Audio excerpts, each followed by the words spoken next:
नमस्कार। गैर आवासीय नेपाली सङ्घ भाषा, साहित्य, संस्कृति तथा सम्पदा प्रवर्धन समितिको साप्ताहिक अनलाइन कार्यक्रम प्रवासी प्रवाहको 21औं श्रृङ्खलामा आज उपस्थित हुनुभएका सम्पूर्ण अतिथिज्यूहरू र इन्टरनेटको माध्यमबाट विश्वबाट हामीलाई हेरेर बस्नुहुने सम्पूर्ण साहित्यिक प्रेमीहरूमा हार्दिक स्वागत गर्न चाहन्छु। सधैँ जस्तै आज पनि हामी प्रवासी प्रवाहको 21औं श्रृङ्खला लिएर यहाँहरूको सामुन्य आइसकेका छौँ। हामीले प्रवासी प्रवाहको 21औं श्रृङ्खलासम्म आइपुग्दा हामीलाई विभिन्न माध्यमबाट हौसला प्रदान गर्नुहुने सम्पूर्ण मिडिया पार्टनरहरू र हाम्रा सम्पूर्ण दर्शकहरूलाई हामी हार्दिक आभार व्यक्त गर्न चाहन्छौँ। कार्यक्रमको सुरुवात म यहाँ आज उपस्थित हुनुभएका हाम्रा आदरणीय अतिथिज्यूहरूको छोटो परिचयबाट कार्यक्रमको सुरुवात गर्न गइरहेको छु। हामीसँग नेपालबाट हुनुहुन्छ प्रसिद्ध आख्यानकार, अझै म लोकप्रिय आख्यानकार भन्न रुचाउँछु र मदन पुरस्कार प्राप्त व्यक्तित्व, जसका 3 दर्जनभन्दा बढी कृतिहरू प्रकाशित भइसकेका छन्। उहाँले दर्जनौं पुरस्कारहरू प्राप्त गरिसक्नु भएको छ र 2062 सालमा राधा उपन्यासबाट उहाँले मदन पुरस्कार प्राप्त गर्नुभएको हो भने उहाँका थुप्रै कृतिहरू छन्, चर्चित कृतिहरू छन्। पक्कै पनि उहाँ चाहिँ आफै एउटा स्वनाम धन्य व्यक्तित्व हुनुहुन्छ। कृष्ण धारावासीजी, यहाँलाई कार्यक्रममा हार्दिक स्वागत गर्न चाहन्छु। तपाईले त्यो माइक खोलेर नमस्कार गरिदिनुपर्छ सर। हजुरको बोली पनि सुन्न चाहन्छन् नमस्कार दर्शकहरूले। मेरो पनि नमस्कार। अब संसारभरि छरिरहनुभएका जति पनि यो कार्यक्रमका अहिले दर्शक हुनुहुन्छ उहाँहरू सबैलाई पनि नमस्कार। नमस्कार। त्यस्तै गरी हजुर पक्कै पनि त्यस्तै गरी अमेरिकाबाट गैर आवासीय नेपाली सङ्घ भाषा, साहित्य, संस्कृति तथा सम्पदा प्रवर्धन समितिका अमेरिकाका संयोजक तथा कवि साहित्यकार महेश्वर पन्तजीलाई कार्यक्रममा हार्दिक स्वागत गर्न चाहन्छु। नमस्ते सबैजना, भगवतीजी लगायत दर्शकहरू उपस्थित सबैलाई हजुर नमस्कार पन्तजी। नमस्ते।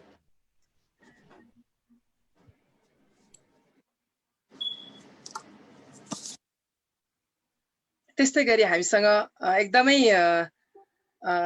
लामो समयदेखि युगेमा रहेर नेपाली साहित्य लेखन मात्र होइन, नेपाली साहित्यको विकास श्रीवृद्धिमा पनि योगदान पुर्याउँदै आउनुभएका कवि साहित्यकार तथा नेपाली साहित्य विकास परिषद युकेका संस्थापक तथा अध्यक्ष सुरेश जङ शाहज्यूलाई कार्यक्रममा हार्दिक स्वागत गर्न चाहन्छु। नमस्कार हजुर। नमस्कार, थ्याङ्क यू भेरी मच। त्यस्तै गरी हामीसँग अस्ट्रेलियाबाट हुनुहुन्छ। अहिले मध्यरात हुँदा पनि नेपाली साहित्य, नेपाली भाषा र नेपाली संस्कृति सबै प्रतिको एउटा माया मोहले गर्दा पनि उहाँ यो हाम्रो कार्यक्रममा उपस्थित भइरहनु भएको छ। उहाँ चाहिँ कवि, गीतकार, गजलकार, मुक्तकार हुनुहुन्छ। साथै अन्तर्राष्ट्रिय नेपाली साहित्य समाज ब्रिसको अध्यक्ष पनि हुनुहुन्छ। केशव शर्माजी, यहाँलाई कार्यक्रममा हार्दिक स्वागत गर्न चाहन्छु। धन्यवाद भगवतीजी र नमस्कार यहाँ सबैमा। नमस्कार है। नमस्कार केशवजी। नमस्कार हजुर। त्यस्तै गरी नेदरल्यान्ड्सबाट हाम्रा एकदम लामो समयसम्म नेदरल्यान्ड्समा बसेर नेपाली भाषा, साहित्य, संस्कृतिलाई एकदमै माया गरिरहनुभएका कवि तथा साहित्यकार ध्रुव सापकोटाजीलाई कार्यक्रममा हार्दिक स्वागत गर्न चाहन्छु। धन्यवाद र सबैलाई नमस्कार। हजुर नमस्कार सापकोटाजी। नमस्कार ध्रुवजी। यहाँहरू सम्पूर्णलाई हामीले यहाँहरू आफै पनि स्वनाम धन्य हुनुहुन्छ, तर पनि छोटो मैले परिचय दिएँ। धेरै हामी आज धेरै कुरा भन्दा पनि धेरै यहाँहरूको कुराहरू सुन्नेछौँ। संसारमा छरिएर बसेका हाम्रा सम्पूर्ण नेपाली भाषी जहाँ पनि हुनुहुन्छ, नेपाललाई माया गरिरहनुहुने उहाँहरू सबैले यहाँहरूको कुराहरू सुन्नको लागि आतुर हुनुहुन्छ। सर्वप्रथम म नेपालबाट हाम्रो आदरणीय कृष्ण धारावासीज्यूलाई नेपाली भाषा, नेपाली साहित्यमा अहिले नेपाली भाषा, नेपाली साहित्य नेपालमा मात्र नभएर जहाँ जहाँ नेपाली पुगेका छन् त्यहाँ त्यहाँ नेपाली भाषाहरू पुगेको छ। नेपाली भाषाको अहिलेको अवस्था यहाँले कस्तो पाउनु भएको छ? छोटकरीमा भनिदिनुहोस् न। अब नेपालमा विभिन्न खालका ठुल्ठुला राजनीतिक परिवर्तनहरू भए। तीमध्ये सबभन्दा महत्त्वपूर्ण परिवर्तन थियो 2046 सालको जनआन्दोलन। त्यो जनआन्दोलनपछि ढोका खुल्यो नेपालीहरूलाई, देशभन्दा बाहिर जानको निम्ति ढोका खुल्यो। त्योभन्दा अगाडि विदेश जानु भनेको त्यो कल्पना मात्रै थियो। भारतलाई त विदेश जस्तै मानिँदैन, त्यहाँ पासपोर्टै लाग्दैन र जहाँ पासपोर्ट लाग्ने हो त्यहाँ उड्नको निम्ति भनेपछि नेपालीको लागि त्यो एकदम असम्भव जस्तो कुरा थियो। तर 2046 सालको परिवर्तनपछि एउटा चाहिँ अन्तर्राष्ट्रिय क्षेत्रमा नेपालीहरूलाई जान र आउनको निम्ति ढोका खुलेपछि त्यो सुविधा लिएर नेपालीहरू संसारका विभिन्न देशमा पुगेका छन्।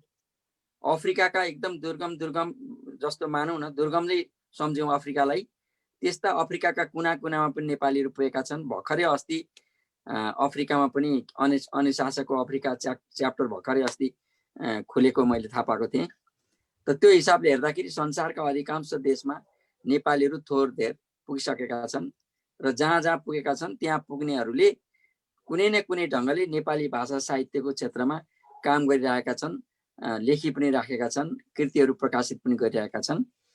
त्यसो भएको हुनाले नेपाली भाषा अब बिस्तारै सानो थोरै मान्छेले बोल्ने भए तापनि यो भाषाले पनि अन्तर्राष्ट्रिय रूप लिइरहेको छ भन्ने मलाई लाग्छ। हार्दिक धन्यवाद यहाँको विचारको लागि। म फेरि आउँछु यहाँतर्फ। अहिले म हाम्रा अमेरिकामा बसेर नेपाली साहित्यको सेवा गरिरहनुभएका हाम्रा आदरणीय महेश्वर पन्तजीतर्फ लागे। महेश्वरजीसँग समय छ भने म यहाँ हाम्रो ठिकै छ, सुरेश सरसँग कुरा, उहाँलाई अलि बिजी हुनुहुन्छ भन्नुभएको थियो, उहाँले अफ हुनुभयो, ठिक छ।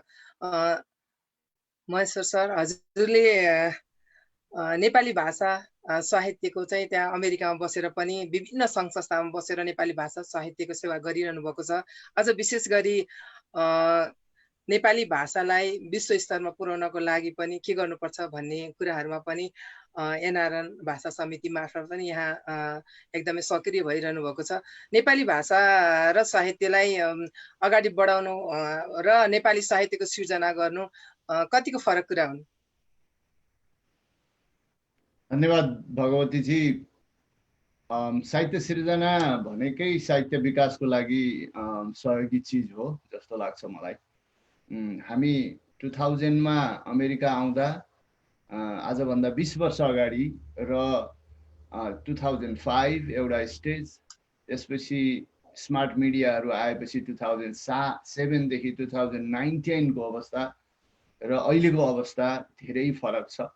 विभिन्न सङ्घ संस्थाले नेपाली भाषाको लागि, नेपाली भाषालाई विकास गर्नको लागि नेपाली कल्चरको कुरो आइरहेको छ। अहिले भाषा मात्रै नभइकन हाम्रो कल्चर हेरिटेजहरू पनि बचाउनु पर्छ भन्ने कुराहरू आइरहेको छ।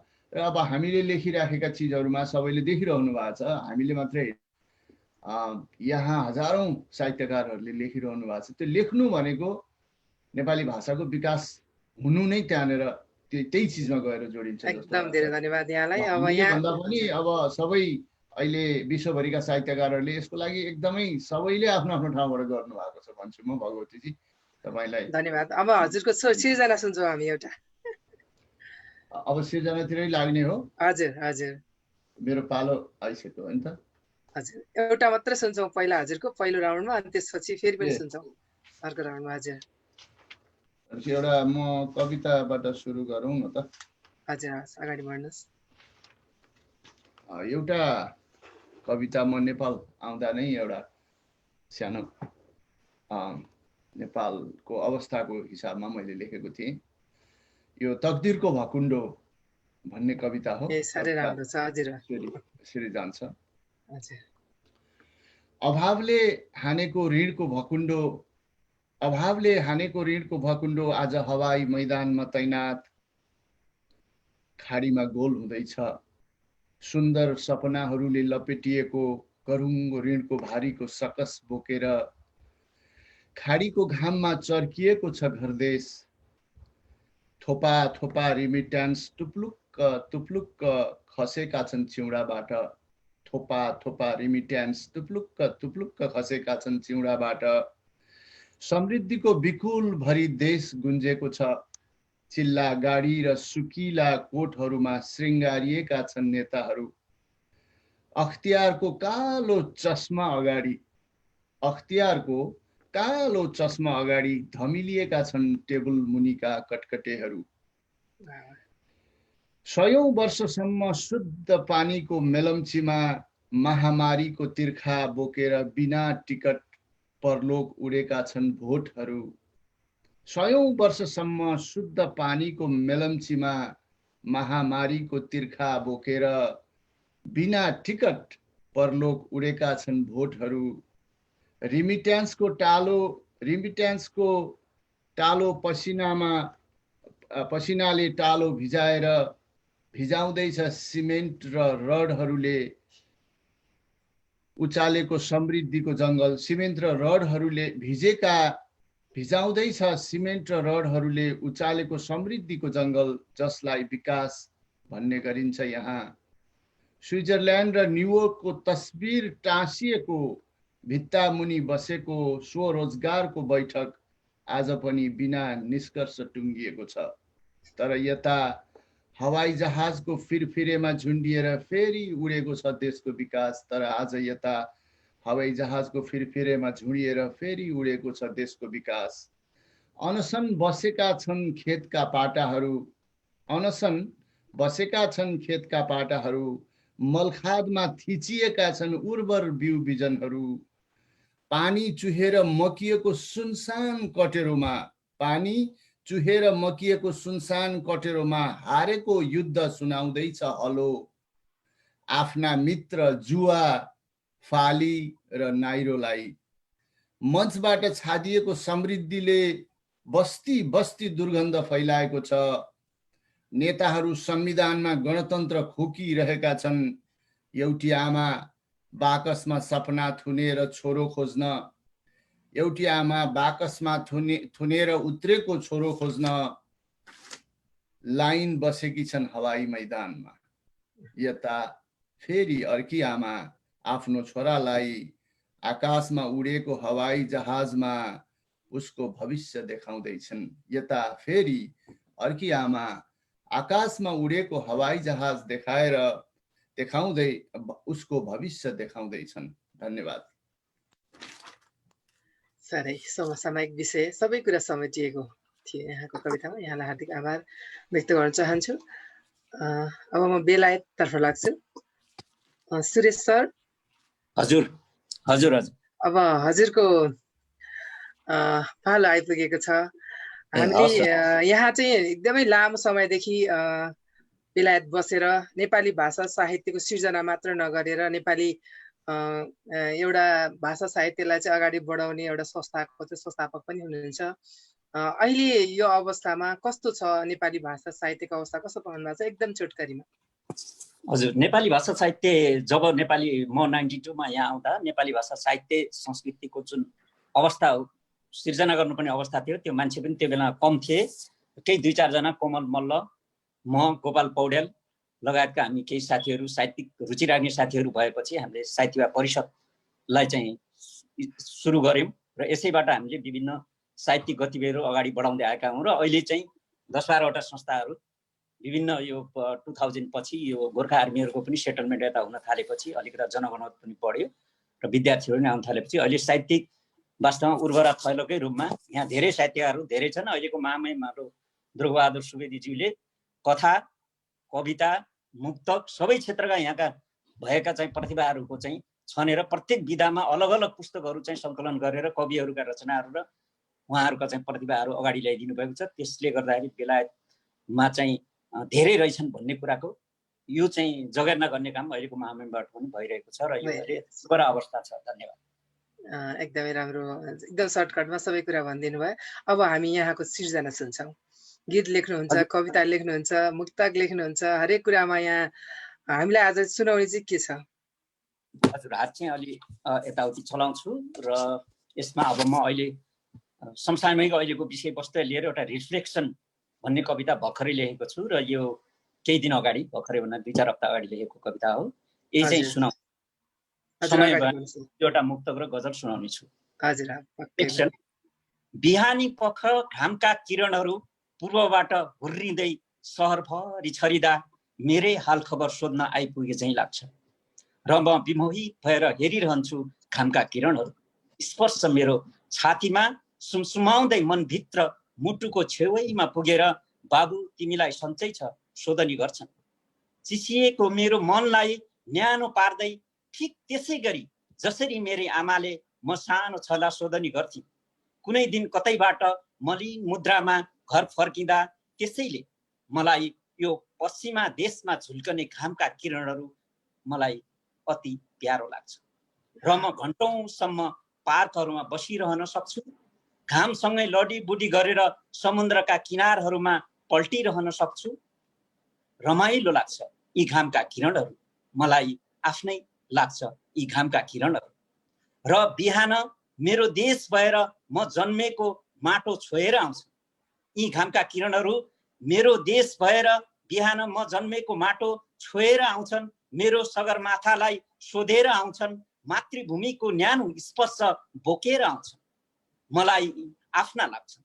मलाई यी घामका किरणहरू आफ्ना लाग्छन्। घामका किरणहरू समुद्रका लहरहरूमा जति नै छचल्किरहन्, यी घामका किरणहरू समुद्रका लहरहरूमा जति नै छचल्किरहन्, घाम पग्लेर पानी हुने छैन। बरु पानी बादल भएर घामको सौन्दर्यलाई चुराउन उन्मत्त छालहरू घरिघरि उत्ताउला भइरहन्छ। म समुद्रका किनारमा बसेर उत्ताउला छालहरू हेरेर होइन, म समुद्रका किनारमा बसेर उत्ताउला छालहरू हेरेर होइन, घामको स्पर्शमा रमाइरहेको हुन्छु। यी घामका किरणहरू मलाई आफ्नै लाग्छन्। कोरोनाको अतासमा कोठाभित्र महिनौसम्म डरको बन्दी हुँदा, कोरोनाको अतासमा कोठाभित्र महिनौसम्म डरको बन्दी हुँदा लन्डनका झ्यालमा ती समुद्रका लहरहरू सोध्न आएन। यिनै घामका किरणहरू हेरेर कालचक्रको मौन भए देखेँ। यिनै घामका किरणहरू हेरेर कालचक्रको मौन भएदेखि सडक सुत्यो, सहर सुत्यो, बजार हरायो, भला खुसारी भेटघाट सबै हरायो। कठै ठिक त्यसै बेला आफ्नो त यसै बेला देशको सीमा नै हरायो। कठै आफ्नो ठिक यसै बेला देशको सीमा नै हरायो। यिनै घामका किरणहरू साँची राखी मनभित्र युद्धको घोषणा हुँदा, यिनै घामका किरणहरू साँची राखी मनभित्र युद्धको घोषणा हुँदा कोरोनाको डर हरायो। कसम नेपाल आमाको, कसम नेपाल आमाको, म फर्कन्छु बारुद बोकेर, म फर्कन्छु बारुद बोकेर। सिमानामा आगोको गोला चाहिन्छ भने बस्नु छ, सिमानामा आगोको गोला चाहिन्छ भने बस्नु छ। पुर्याइदिनु सन्देश घामका किरणहरूले, पुर्याइदिनु सन्देश घामका किरणहरूले ती मित्रलाई, पुर्याइदिनु सन्देश घामका किरणहरूले ती मित्रलाई। सूर्यलाई छेक्ने तागत तिमीसँग पनि छैन, सूर्यलाई छेक्ने तागत तिमीसँग पनि छैन। धन्यवाद। यो रिफ्लेक्सन कविता साह्रै राम्रो रिफ्लेक्सन थियो। सबै विषय समेटिएको सशक्त कविता। हार्दिक आभार यहाँलाई। धन्यवाद। अरू पनि एक दुईवटा यसो सुनाउँ कि पछि टाइम बिजी हुनुहुन्छ? अलिकति बिजी लागि जस्तो छ। म बिजीमा सुनि चाहिँ रहन्छु, पार्टिसिपेसन गर्न चाहिँ अलिकता चाहिँ नभ्याउला जस्तो। हुन्छ, अर्को एउटा सुनाउनुहोस् न त। हस्, म एउटा गजल सुनाउँ क्यारे यतिखेरै है। एउटा गजल, एउटा मुक्तक र एउटा चाहिँ सुनाएर म चाहिँ अरू त्यताको चाहिँ सुन्न भ्याउँछु, तर आफू चाहिँ पार्टिसिपेसन गर्न अलि नभ्याउँला। म अफिस मेरो एउटा गजल छ। बात मिठो मिठो थियो, रात छोटी गयो, बात मिठो मिठो थियो, रात छोटी गयो, सपना बिचैमा त्यो पल यसै मेटी गयो, सपना बिचैमा त्यो पल यसै मेटी गयो। बिन्ती थियो अधरमा आँसु नयनमा, बिन्ती थियो अधरमा आँसु नयनमा, भिजाएर फेरि पनि जानु परि गयो, भिजाएर फेरि पनि जानु परि गयो। माया थियो मुटुभरि, माया थियो मुटुभरि बेथा नयनमा, माया थियो मुटुभरि बेथा नयनमा, साइत थियो परदेशको जानु परि गयो, साइत थियो परदेशको जानु परि गयो। बात मिठो मिठो थियो, रात छुटी गयो, सपना बिचैमा त्यो पल यसै मिटी गयो। धन्यवाद। एउटा छोटो छोटो मात्र ल्याएको अलिकति टाइमको ऊ होला भनेर। होइन, एकदम राम्रो छ। यहाँको चाहिँ सिर्जनाले मन छुने छन्। प्रवासका कुराहरू, घर छोड्नु पर्नेका कुराहरू सुनिरहँ जस्तो लाग्ने भइरहेछ यहाँका सिर्जनाहरू। अगाडि बढ्नुहोस्। Thank you. एउटा चाहिँ मैले यो के अरे एउटा गीत सुनाउँ के अरे बिचमा। ल सुनौ। बिहानी हुँदा परेली मेरा तिमीलाई नै खोज्दछन्, बिहानी हुँदा परेली मेरा तिमीलाई नै खोज्दछन्, हर साँझहरू प्रतीक्षा तिम्रै गरेर बित्दछन्, हर साँझहरू प्रतीक्षा तिम्रै गरेर बित्दछन्। हजारौँ फुल यो धरतीभरि, हजारौँ फुल यो धरतीभरि सौन्दर्य पस्किन, जुन फुलमा तिम्रो मुस्कान छैन त्यो फुल रोज्दिन, जुन फुलमा तिम्रो मुस्कान छैन त्यो फुल रोज्दिन। धुकधुकी मेरो स्मृति तिम्रै, धुकधुकी मेरो स्मृति तिम्रै साँचेर चल्दछन्, मायाको संसार रचेर प्रिय मनभरि डुल्दछन्, मायाको संसार रचेर प्रिय मनभरि डुल्दछन्। हजारौँ बस्ती यो धरतीभरि, हजारौँ बस्ती यो धरतीभरि सौन्दर्य पस्कन, जुन बस्तीमा तिम्रो परछाई छैन त्यो बस्ती बस्दिन, जुन बस्तीमा तिम्रो परछाई छैन त्यो बस्ती बस्दिन। बिहानी हुँदा परेली मेरा तिमीलाई नै खोज्दछन्, हर साँझहरू प्रतीक्षा तिम्रै गरेर बित्दछन्। धन्यवाद। एउटा गीत थियो। एकदमै धन्यवाद यहाँलाई पनि। यहाँले मिठो मिठो सिर्जनाहरू सुनाइदिनु भयो। अझै बाँकी छन्? एउटा एउटा एउटा एउटा अर्को एउटा सिर्जना एउटा चाहिँ सुझाउन चाहन्छु। एउटा चाहिँ यो गीत नै छ। हजुर अघि बढ्नुहोस्। अल्झिएर तिम्रो माया जिउनै गाह्रो भयो, अल्झिएर तिम्रो माया जिउनै गाह्रो भयो, धोका दियौ निष्ठुरीले भुल्नै साह्रो भयो, धोका दियौ निष्ठुरीले भुल्नै साह्रो भयो। साँचेकै थिए माया तिम्रो, साँचेकै थिए माया तिम्रो, झुपटीमा सजाई सजाई सुनको महल सजाई गयो, जिउनै यहाँ गाह्रो भयो, सुनको महल सजाई गयो, जिउनै यहाँ गाह्रो भयो। बाचा बन्धन निकै निकै गर्यो, बाचा बन्धन निकै गर्यो, सपनाहरू देखाई देखाई, बाचा बन्धन निकै गर्यो, सपनाहरू देखाई देखाई, देखाई देखाई काँच सरी तोडी गयो, भुलिहाल्न साह्रो भयो, काँच सरी तोडी गयो, भुलिहाल्न साह्रो भयो। अल्झिएर तिम्रो माया जिउन यहाँ गाह्रो भयो, अल्झिएर तिम्रो माया जिउन यहाँ गाह्रो भयो। म एउटा अन्त्यमा एउटा विषयवस्तुमा एउटा मुक्तक चाहिँ एउटा चाहिँ सुनाउँ के अरे अहिलेको परिप्रेक्ष्यमा अलिकता। हजुर हजुर अगाडि बढिहाल्नुहोस्। अरूको सुनौँला त्यसपछि। मुक्तक छ। यसै बर्बाद हुनु नै छ भने, यसै बर्बाद हुनु नै छ भने घरबार पो के चाहियो, यसै बर्बाद हुनु नै छ भने घरबार पो के चाहियो, बाहुमा भिड्ने सामर्थ्य छैन भने तरबार पो के चाहियो, बाहुमा भिड्ने सामर्थ्य छैन भने तरबार पो के चाहियो। पिएर सडकमै ढल्नु छ भने, पिएर सडकमै ढल्नु छ भने दरबार पो के चाहियो, मान्छेलाई मान्छेकै गुण नहुने अवतार पो के चाहियो, मान्छे भई मान्छेकै गुण नहुने अवतार पो के चाहियो। नेता देशको समृद्ध सोचने जेहेन्दार पो चाहियो, नेता देशको समृद्ध सोचने जेहेन्दार पो चाहियो, भ्रष्ट भई भ्रष्टकै लेनदेन गर्ने लेनदार के चाहियो, भ्रष्ट भई भ्रष्टकै लेनदेन गर्ने लेनदार पो के चाहियो। धन्यवाद हजुर। टाइम भयो भने म पछि अरू एकदमै धन्यवाद पढ्नेछु, धेरै समय अरूको नलिउँ भनेर यति अलिक छोटो छोटो चाहिँ। ल धन्यवाद यहाँलाई।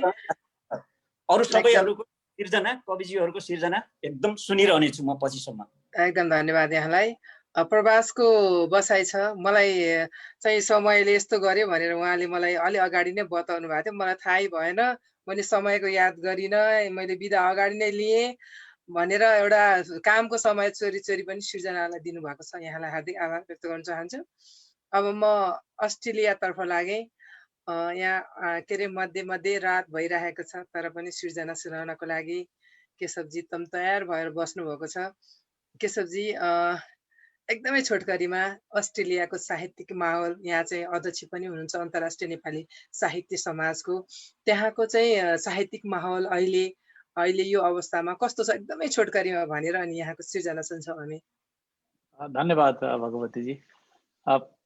समष्टिगत रूपमा भन्नुपर्दा अस्ट्रेलियामा नेपाली साहित्यका गतिविधिहरू लामो समयदेखि चलिरहेका छन् र यहाँ अब अस्ट्रेलिया ठुलो देश छ, विभिन्न सहरमा आफ्नै किसिमको हिसाबले साहित्यिक गतिविधिहरू चलिरहेका छन्। र खास गरी सक्रिय रूपमा भन्नुपर्दा सिडनीमा, त्यस्तै पर्थमा, क्यानबेरामा, मेलबोर्नमा, एडिलेडमा र यहाँ ब्रिस्बेनमा यो आफ्नै किसिमका साहित्यिक समूहहरू छन् जसले नियमित रूपमा साहित्यिक क्रियाकलापहरू गर्दै आएका छन्। र म अब ब्रिस्बेनमा बसेको हुनाले ब्रिस्बेनमा विशेष गरी हामीले नियमित रूपमा प्रत्येक 3 महिनामा एउटा साहित्यिक गोष्ठी गर्छौँ र विशेष अवसरमा जस्तो भानु जयन्तीमा विशेष कार्यक्रम पनि गर्दै आएका छौँ। र खास गरी नेपालबाट अब अहिलेसम्म चाहिँ 3-4 वर्षदेखि लगातार नेपालबाट एकजना सम्मानित साहित्यकारलाई यहाँसम्म बोलाएर उहाँको उपस्थितिमा कार्यक्रम गर्ने, उहाँका सिर्जनाहरू सुन्ने, साहित्यिक छलफल गर्ने त्यो क्रिया गर्दै आएका थियौँ। यो वर्ष कोरोनाको कारणले त्यो सम्भव हुन सकेन र पनि अहिले आएर यो जुमको माध्यमबाट, भर्चुअल मिडियाको माध्यमबाट पनि केही गतिविधिहरू भइरहेका छन्। लेख्ने काम निरन्तर छ। त्यही नै हो सामान्य रूपमा साहित्यिक गतिविधिको कुरा। एकदम हार्दिक आभार यहाँलाई। एकदम छोटो समयमा आफ्ना सबै कुराहरू राखिदिनु भयो। त्यहाँका कुराहरू धेरै हामीले जानकारी पायौँ। अब हामी सिर्जनातर्फ जान्छौँ। के सुन्छौँ हामी पहिला? के सुनाउनुहुन्छ? म एउटा कविता यहाँलाई सुनाउँछु। यो मैले भर्खरै लेखेको कविता हो। खास गरी मलाई जहाँसम्म लाग्छ म जस्तै विदेशमा बसेर नेपाली भाषा साहित्यको माया गर्नेहरूको एउटा भावनालाई मैले समेट्ने कोसिस गरेको छु। अलिकति तितो भावना छ, त्यसको लागि माफ गर्नु होला। मेरो कविताको शीर्षक छ हरियो पासपोर्ट। हरियो पासपोर्ट मेरो कविताको शीर्षक। कसैले उतैबाट भन्यो, कसैले उतैबाट भन्यो, घरको सङ्घार नागेर निस्केको परदेशीले कुलदेवको सम्झना गर्न मिल्दैन। घरको सङ्घार नागेर निस्केको परदेशीले कुलदेवताको सम्झना गर्न मिल्दैन। पोख्न मिल्दैन मनका उकुस मुकुस आफ्नो प्रिय भाषामा। लेख्न त झन् मिल्दैन दैनिकीबाट निचोरेर सकी नसकी निकालेको थोरै फुर्सदमा। लेख्न त झन् मिल्दैन दैनिकीबाट निचोरेर सकी नसकी निकालेको थोरै फुर्सदमा। म जवाफ के दिउँ? देखाउनलाई भनेर तिमीलाई कहिल्यै ठुला मान्छेहरूसँग कुम जोरेर फोटो खिचिएन र यी आफ्नै हुन् भनेर देखाइएन कहीँ कतै। कसैलाई भगवान बनाएर जबरजस्ती चढाइएन पाउमा पुष्पगुच्छाहरू। कुम जोरेर फोटो खिचिएन र यी आफ्नै हुन् भनेर देखाइएन कहीँ कतै। कसैलाई भगवान बनाएर जबरजस्ती चढाइएन पाउमा पुष्पगुच्छाहरू र थापिएन झुटो आश्वासनको, र थापिएन झुटो आत्मीयताको कृत्रिम आशीर्वाद। मनकारी हुँ भनी देखाउनलाई बाटो दो बाटोमा हिडिएन बाड्दै हरिया नोटहरू र छपाइएन फोटो सहितका प्रायोजित समाचारहरू। गरियो त केवल सम्झना आफ्नो भाषाको, गरियो त केवल सम्झना आफ्नो भाषाको, पूजा साहित्यको, आराधना संस्कृतिको। थोरै उकालो हिँड्ने प्रयास गरियो, थोरै अप्ठ्यारो छल्ने कोसिस गरियो, थोरै वेदना पोख्ने चेष्टा गरियो, थोरै भावना बोल्ने जमर्को गरियो। तिमीले यसमै अपराध देख्यौ, तिमीले यसमै अपराध देख्यौ र जारी गर्यौ तिम्रो फरमान। बेसकरी घोचिरहँदा तिम्रा शब्द बाणहरूले र तिमीले प्रश्न गरिरहँदा मेरो निष्ठामा। तिमीले सोच्यौ होला मेरो स्वाभिमान अलिकति गल्नेछ तिम्रो अभिमानको अगाडि। मेरो आदर्श अलिकति चोइटिनेछ तिम्रो व्यभिचारको सामुन्ने। तर मित्र यो छाती झन् दरिलो भएको छ तिम्रो प्रहारले। यो छाती अझ दरिलो भएको छ तिम्रो प्रहारले। सजगता थपिएको छ मेरो यात्रामा तिम्रो अराजक अभिव्यक्तिले। दुनियाँ हेर्न नचाहने तिमीलाई देखाउनलाई, अरूलाई सुन्न नचाहने तिमीलाई सुनाउनलाई, संसार पढ्न नचाहने तिमीलाई पढाउनलाई। म लाचार छु मित्र, मसँग केही छैन। म लाचार छु मित्र, मसँग केही छैन सिवाय अरूले घोचिरहँदा पनि कहिल्यै नबिजाउने आफ्नै तस्बिर सहितको जतन साथ सिरानीमै सजाएर राखेको हरियो रङको एउटा पासपोर्ट, हरियो रङको एउटा पासपोर्ट। धन्यवाद। कति धेरै कुराहरू छ। अब यसको विश्लेषण गर्न लागि सुन्ने हाम्रा श्रोताहरूले पक्कै पनि धेरै कुराहरू यहाँबाट पाउनुहुन्छ। साह्रै सशक्त कविता, यसको लागि यहाँलाई हार्दिक धन्यवाद भन्न चाहन्छु। फेरि आउँछु म यहाँतर्फ। धन्यवाद। हजुर, अब म नेदरल्यान्ड्सतर्फ लाग्छु। हाम्रा नेदरल्यान्ड्समा लामो समय बसेर नेपाली भाषा साहित्यलाई माया गरिरहनु भएको हाम्रो कवि ध्रुव सापकोटाज्यूलाई मलाई चाहिँ प्रश्न नगर्नुहोस् है, म चाहिँ सिधै कविता भन्ने हो भन्नुभएको छ। सिधै यहाँको सिर्जनामा लाग्छु म। हजुर, के सुनाउनुहुन्छ हामीलाई? धन्यवाद। म कवितै सुनाउनु पर्यो। हजुर। यो पहिलो कविता चाहिँ अलिक धेरै त होइन, अलिकति पुरानो हो। अहिले दोस्रो चरणमा चाहिँ म समय रह्यो भने नयाँ कविता सुनाउने सोचमा छु। पक्कै पनि हजुर, अगाडि बढ्नुहोस्। यो मेरो कविताको शीर्षक हो मजदुर। मेरो नाम कुनै अखबारका पानाहरूमा छापिँदैन, मेरो जिकिर कुनै इतिहासको दस्तावेजमा भेटिँदैन। ताजमहल मैले बनाएको हुँ, चीनको पर्खाल मैले नै लगाएको हुँ, त्यो आइफिल टावर अनि धरहरा मैले नै ठड्याएको हुँ। तर फगत बादशाहको नाम आउँछ, राजा महाराजा सम्राटहरूको नाम आउँछ, मेरो नाम कहिल्यै आउँदैन। जब भुइँचालोले भत्काउँछ म पुरिन्छु कारखानासँगै, जब आगो लाग्छ म जिउँदै जल्छु ती प्रोडक्टसँगै। मान्छेको ज्यान भन्दा सम्पत्ति महत्त्वपूर्ण समाचार बनेर आउँछ भोलिपल्ट। फलानो कारखाना जल्यो, यति सम्पत्तिको क्षति भयो। जब बजार भाउले आकाशलाई चुम्छ, सबैभन्दा ठुलो मार मलाई नै पर्छ, आधा पेट खाएर मेरो छाक टर्छ। जब प्रकृति प्रकोपले सताउँछ, मेरै झुपडीको बाटो बिराउँछ। जब देशमा क्रान्तिको लडाईँ हुन्छ, मलाई नै हतियार बनाइन्छ, मिठा मिठा आशा र प्रलोभनमा मलाई बहकाइन्छ। मजदुर आन्दोलनको नाम दिइन्छ, बलिदानको नाममा मेरो रगत बगाइन्छ, आखिर मलाई अघोषित शहीद बनाइन्छ। तर म फगत एक मजदुर, एक कारिगर, मलाई कुनै पदक र तकमाले सम्मान गरिँदैन, मलाई कसैले दोसल्ला उडाउँदैन। धन्यवाद। मजदुरको कथा व्यथा सबै भोगेका एकदमै सुन्दर कविता, यहाँलाई हार्दिक आभार व्यक्त गर्न चाहन्छु। धन्यवाद। म अब हाम्रो आदरणीय कृष्ण धारावासी सरतर्फ लागे। सुनिरहनु भएको छ धेरै बेरदेखि, यहाँ विभिन्न देशबाट आफ्ना कविताहरू सुनाउनु भयो। यहाँ आफै पनि विभिन्न देशको भ्रमण गरेर विभिन्न देशबाट देशका साहित्यहरू लेख्नु भएको छ, विभिन्न किसिमका अनुभवहरू बटुल्नु भएको छ। अहिले हामीले यो प्रवासी प्रवाह अन्तर्गत प्रत्येक हप्ता चाहिँ विभिन्न देशबाट नयाँ अथवा भनौँ प्रतिनिधिमूलक कविहरू सर्जकहरूलाई बोलाएर यो साहित्यिक कार्यक्रम गरिरहेका छौँ। यहाँलाई यो कार्यक्रम पहिला हेर्नु भएको थियो कि थिएन, आज मात्रै सुन्नु भएको हो कि कस्तो लागिरहेछ यहाँलाई हाम्रो कार्यक्रम?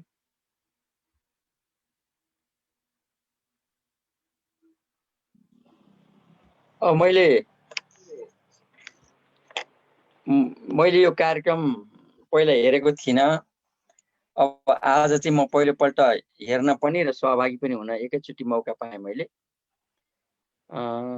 तर पनि के भने आज जतिजना यहाँ 4 जना कविजीहरूले आफ्ना रचनाहरू सुनाउनु भएको छ, विभिन्न देशको प्रतिनिधित्व गर्दै, त्यो एकदमै कविताहरू समसामयिक पनि छन्, समस्यामूलक पनि छन्, देशलाई पनि सम्झिँदै र आफू बसेको ठाउँका समस्याहरूसँग नजिकमा रहेर उहाँहरूले जुन कविताहरू सुनाउनु भयो, मलाई कविताहरू धेरै राम्रा पनि लागे, मन पनि पर्यो।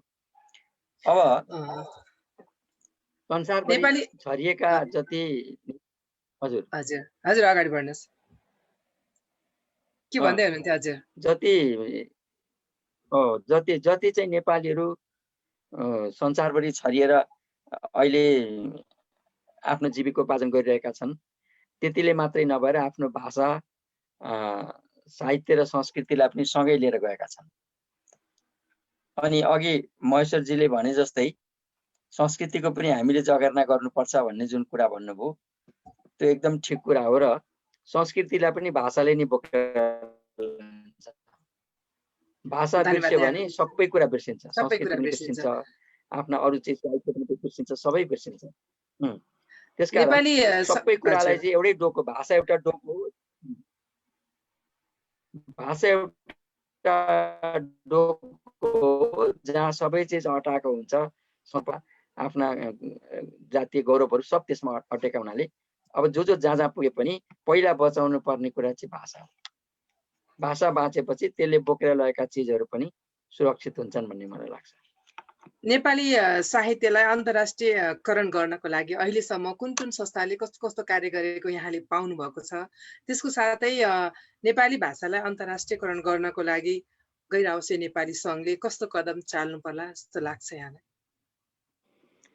अब पहिलो कुरा त के भने नेपालीहरू नेपालबाट बाहिर जान थालेकै धेरै भएकै छ। करिब 50 को दशकदेखि नै भनौँ न यो सुरु भएको भने 3 दशक पनि पुरा भइसकेका छैन भनौँ हैन।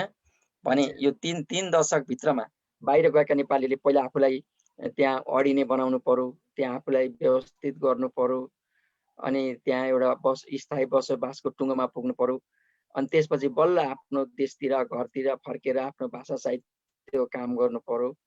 ती सब कुरा गर्नुपर्ने हुनाले गर्दाखेरि अब नेपालको तुलनामा त हामीले बाहिरको साहित्यलाई बाहिरका लेखकहरूमा त्यत्रो ठुलो कुरा हामीले अहिले अपेक्षा गर्न सक्दैनौँ।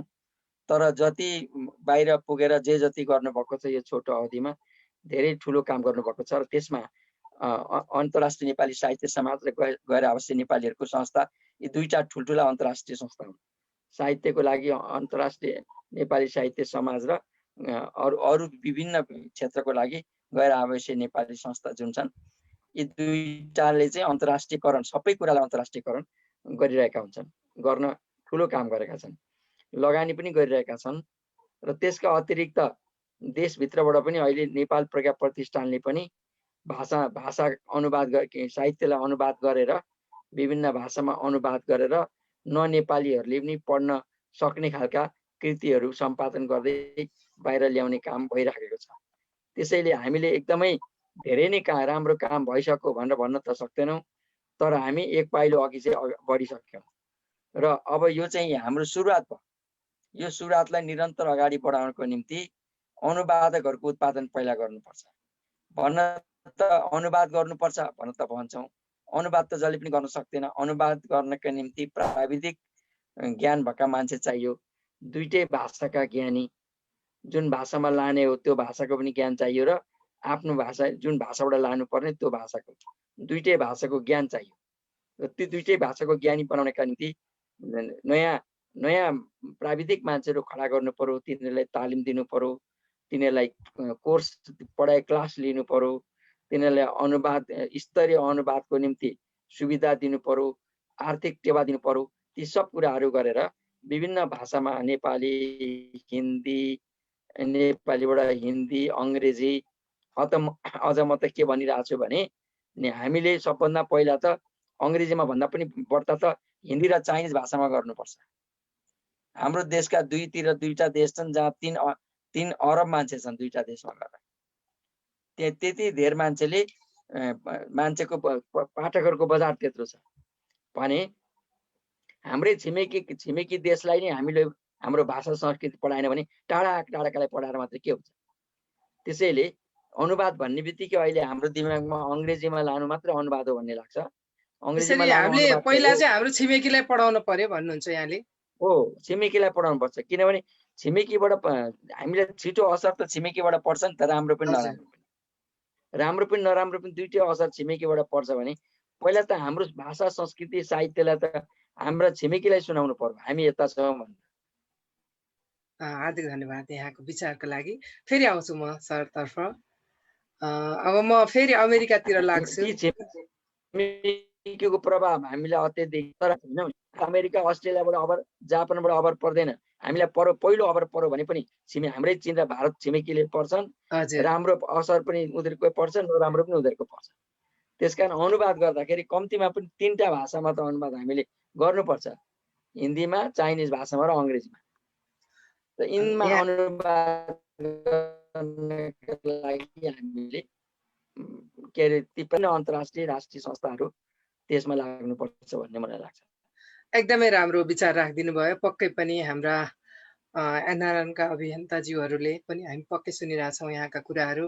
पक्कै पनि हामीले अब गर्ने आगामी कार्यहरूमा अनुवादहरूमा चाहिँ हामीले पक्कै पनि ती कुराहरू विचार गर्नेछौँ। फेरि पनि आउँछु म यहाँतर्फ। अहिले म अमेरिकातर्फ हाम्रो महेश्वर पन्तजी तर्फ लागेँ। महेश्वरजी, अब हामीलाई के सुनाउनुहुन्छ अबको पालोमा? अब सबै मिसाएर सुनाऊ। एउटा हजुर। गजल छ, यो प्राय प्रदेशीहरूले सुनाउने गजल हो। हजुर, अगाडि बढ्नुहोस्। नारायणसी सर केही समय अमेरिका पनि बस्नु भएको थियो, एकचोटि परदेशिनु पनि भएको थियो, त्यो उहाँलाई पनि भयो। त्यस्तै हाम्रो ध्रुव सर, केशव सर विदेशमै हुनुहुन्छ। पक्कै पनि प्रवासी प्रवाह छ, प्रवासमा बसेर लेख्ने प्रवासीहरूको चाहिँ एकदम सृजनाहरू प्रभावित गरिरहेछौँ हामी, यहाँहरूको सृजनाहरू सुनिरहेछौँ। धन्यवाद भगवतीजी। मैले एउटा गजल आफ्नो परदेशी मनलाई नै लेखेको, आफैलाई लेखे जस्तो एउटा गजल छ। हजुर, अगाडि बढ्नुहोस्। गजलका शेरहरू यस्ता छन्। उता हेर झोला बोकी गयो परदेशी, उता हेर झोला बोकी गयो परदेशी, आज फेरि छिया छिया भयो परदेशी, उता हेर झोला बोकी गयो परदेशी। मनभरि चाहना र आँखाभरि देश छ, मनभरि चाहना र आँखाभरि देश छ, सपनाको झोला जस्तै छ यो परदेशी, सपनाको झोला जस्तै छ यो परदेशी, उता हेर झोला बोकी गयो परदेशी, आज फेरि छिया छिया भयो परदेशी। दसैँ आयो तिहार आयो आए चाडपर्व, दसैँ आयो तिहार आयो आए चाडपर्व, आमा बाबा यता उता रह्यो परदेशी, आमा बाबा यता उता रह्यो परदेशी, उता हेर झोला बोकी गयो परदेशी, आज फेरि छिया छिया भयो परदेशी। छातीभित्र माटो बोक्दै बाँच्छ सीमा पारी, छातीभित्र माटो बोक्दै बाँच्छ सीमा पारी, छातीभित्र माटो बोक्दै बाँच्छ सीमा पारी, सम्झनाको आगो माथि बल्यो परदेशी, सम्झनाको आगो माथि बल्यो परदेशी, उता हेर झोला बोकी गयो परदेशी, आज फेरि छिया छिया भयो परदेशी, उता हेर झोला बोकी गयो परदेशी। धन्यवाद। एकदमै मनै दुखाउने गजल सुनाउनु भयो, हार्दिक आभार यहाँलाई। अब अस्ट्रेलियातिर लाग्नु पर्ला केशव सरको सिर्जना सुन्नको लागि। केशव सर के सुनाउनुहुन्छ हामीलाई? म एउटा कविता सुनाउँछु। त्योभन्दा पहिले एउटा छोटो कुरा यहाँ माझ राख्न चाहन्छु म। पक्कै पनि, खास अगाडि। गरी हजुर, विदेशमा नेपाली साहित्य गतिविधिहरूको कुरा गर्दै गराउँदाखेरि हजुर, अन्तर्राष्ट्रिय नेपाली साहित्य समाजले गरिरहेछ, यो के अरे हाम्रो गैर आवासीय नेपाली सङ्घले गरिरहेछ, र त्यस्तै हजुर, भूमिका खास गरी स्थानीय सङ्घ संस्थाहरूको पनि छ, जसले सुरुका दिनदेखि नै नेपाली साहित्यमा नेपाली भाषामा पनि काम गर्दै आएका छन्, गरिरहेका छन्। हजुर, तिनीहरूको भूमिकालाई पनि हामी नकाट्नु हुँदैन जस्तो लाग्छ। एउटा सानो पक्कै पनि। यहाँमा हजुर, राखेँ हजुर, र एउटा कविता म यहाँहरूमा राख्न चाहन्छु। कविताको शीर्षक छ साथी। हजुर, विवेकमा कसिलो बिर्को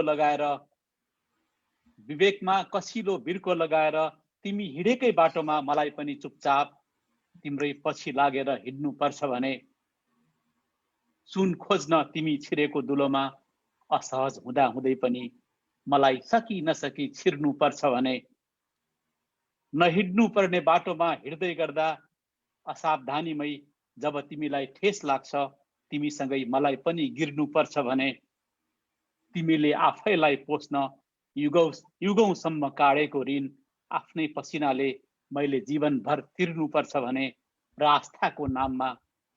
आस्थाको नाममा तिम्रै झोला चुपचाप केही नबोलिकन मैले सधैँभरि भिर्नु पर्छ भने, महाशय मलाई अब तिम्रो आफ्नो हुनु छैन। महाशय मलाई अब तिम्रो आफ्नो हुनु छैन।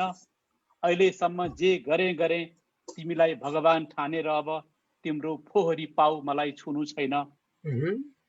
तिमीलाई भगवान ठानेर अब तिम्रो फोहोरी पाउ मलाई छुनु छैन। आफ्नो स्वाभिमानलाई कहीँ कतै बिसाएर तिम्रो नामको आरती उतार्दै मलाई मेरो पाप धुनु छैन। तिम्रो नामको आरती उतार्दै मलाई मेरो पाप धुनु छैन।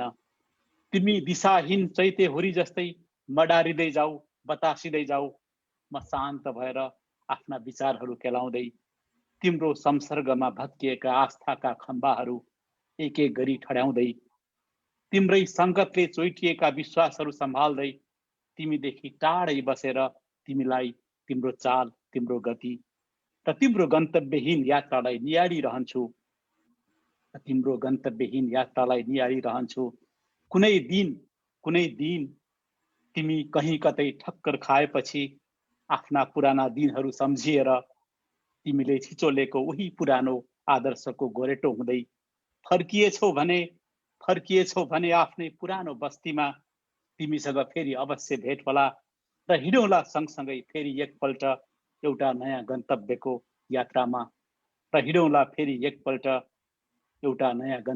यात्रामा अहिलेलाई मलाई माफ गरिदेऊ महाशय, म तिमीसँग सँगै हिँड्न सकिन। धन्यवाद। लामो भए पनि अझै सुनिरहँ जस्तो लाग्ने कविता, साह्रै राम्रो। यहाँलाई हार्दिक आभार, धन्यवाद। हाम्रो सुरेशजी फेरि आउनु भएको छ, कविता सुनाउन भ्याउनुहुन्छ? केही सुनाउन भ्याउनुहुन्छ? हजुरको म्युट छ, अनम्युट गर्नु ल। ए हस्, एउटा सुनाऊ भन्ने चाहिँ एउटा सुनाउनुहोस् ल। एउटा यो चाहिँ छोटो है? हजुर, छोटो कविता सुनाऊ। हजुर, छोटो सुनाऊ भने एउटा गीत मात्र सुनाउँछु, त्यसो भए अर्को लामो।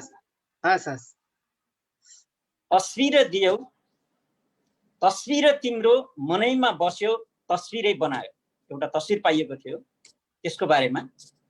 तस्बिर तिम्रो मनैमा बस्यो, तस्बिरै बनायो। सौन्दर्य तिम्रो आँखैमा बस्यो, नजरै घुमायो। सौन्दर्य तिम्रो आँखैमा बस्यो, नजरै घुमायो। या हाई गरौँ या हेलो भनौँ, या हाई गरौँ या हेलो भनौँ, छटपटी लगायो। म बोल्छु एक्लै, बोल्दैन तस्बिर, खुल्दुली मचायो। म बोल्छु एक्लै, बोल्दैन तस्बिर, खुल्दुली मचायो। ढुकढुकी भरी ढुकढुक गरी यो मुटुभरि ढुकढुकी बढायो। ढुकढुक गरी यो मुटुभरि ढुकढुकी बढायो। तस्बिर दियौ मनैमा बस्यो, तस्बिरै बनायो। तस्बिर दियौ मनैमा बस्यो, तस्बिरै बनायो। ती नजर त्यस्तै, मुस्कान त्यस्तै, यो दिलै समायो। ती नजर त्यस्तै, मुस्कान त्यस्तै, यो दिलै समायो। झन् हेरिराखौँ झन् राम्री लाग्छ, झन् हेरिराखौँ झन् राम्री लाग्छ, दिवानै बनायो। झन् हेरिराखौँ झन् राम्री लाग्छ, दिवानै बनायो। छिनको छिनै पलको पलै मुहुनी लगायो। तस्बिर तिम्रो मनैमा बस्यो, तस्बिरै बनायो। तस्बिर तिम्रो मनैमा बस्यो, तस्बिरै बनायो। सौन्दर्य तिम्रो आँखैमा बस्यो, नजरै घुमायो। धन्यवाद हजुर। एउटा छोटो भने छोटो मात्र गरेको। फेरि आउँछु समय भयो भने। सबै हजुरले अघि अलि धेरै सुनेको भएर फेरि छोटो भनेको हो। फेरि आउँछु म हजुरसँग समय छ भने। म नेदरल्यान्ड तर्फमा लागेँ। हाम्रो ध्रुव सरलाई अब के सुनाउनुहुन्छ हामीलाई? म कविता नै सुनाउँछु। हजुर सर, अगाडि बढ्नुहोस्। शीर्षक हो म युद्धमा युद्ध विराम लगाउने छु। एकदम राम्रो। हजुर। मलाई गाँस दियो, बास दियो, जीवन जिउने आश दियो, शिक्षा दियो, रोजगारी दियो, संसारलाई चियाउने अवसर दियो, सुख शयलको आधार दियो। अत्यन्तै ऋणी छु यो देशप्रति, भन त म कसरी सकोला यो कर्मभूमिमाथि हतियार उठाउन। मलाई जीवन दियो, पानी दियो, मेरा ओठहरूलाई शब्द दियो, अन्न दियो, फूल दियो, माटोको सुगन्ध दियो, संस्कार दियो, नेपाली भन्ने पहिचान दियो। भन त कसरी सक्छु म उसकै छातीमा छुरा धस्न। लागि पर्नेछु रोक्न शस्त्र होडबाजीको, वार्ता गर्नेछु शिखरमा युद्ध रोक्न। भएछ यदि युद्ध भने मेरो जन्मभूमि र कर्मभूमि बीच, म शान्तिका एक हुल परेवा उडाउने छु।